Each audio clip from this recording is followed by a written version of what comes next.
L'émotion et la colère sont fortes aujourd'hui à Fleurance et dans toute la France, puisque effectivement on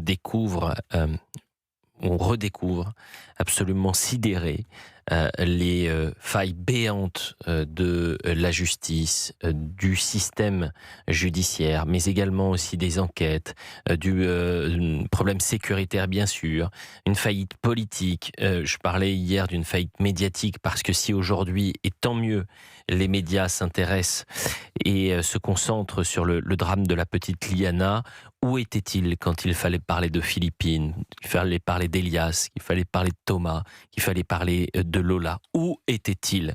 Donc c'est une faillite généralisée, mais on essaye de se poser toutes les questions ce dimanche. Mathieu Hoc et Éric Revel, c'est vrai qu'on a donné la parole aux auditeurs, on a donné la parole aussi aux témoignages qui fait froid dans le dos de Maître Jean Sagnier, président de l'association Innocence en danger. On voit toutes les difficultés qu'il y a dans le système judiciaire pour frapper fort et frapper vite, Mathieu Hoc. Oui, en effet, vous avez raison. C'est le problème de la justice, c'est qu'elle ne frappe pas assez rapidement et qu'elle ne frappe pas assez fort. Rapidement parce qu'aujourd'hui, quand vous prenez le nombre de plaintes qui ont été déposées du coup dans un commissariat, 6% des plaintes seulement aboutissent à une condamnation.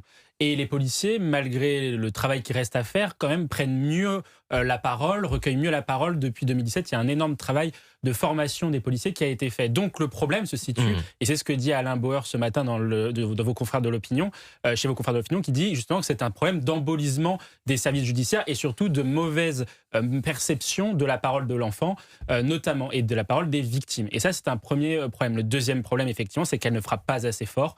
Et ça, c'est marquant. L'écart entre la peine encourue pour une affaire de viol et la peine réellement effectuée dans le cadre d'une affaire de viol est abyssal. On la peine encourue hors circonstances aggravantes, c'est 20 ans de réclusion criminelle. La peine réellement effectuée, c'est moins de 9 ans de prison pour un viol. C'est insupportable et encore faut-il que la peine soit réellement prononcée. Le problème étant qu'il y a 14% des plaintes qui n'aboutissent même pas à une peine.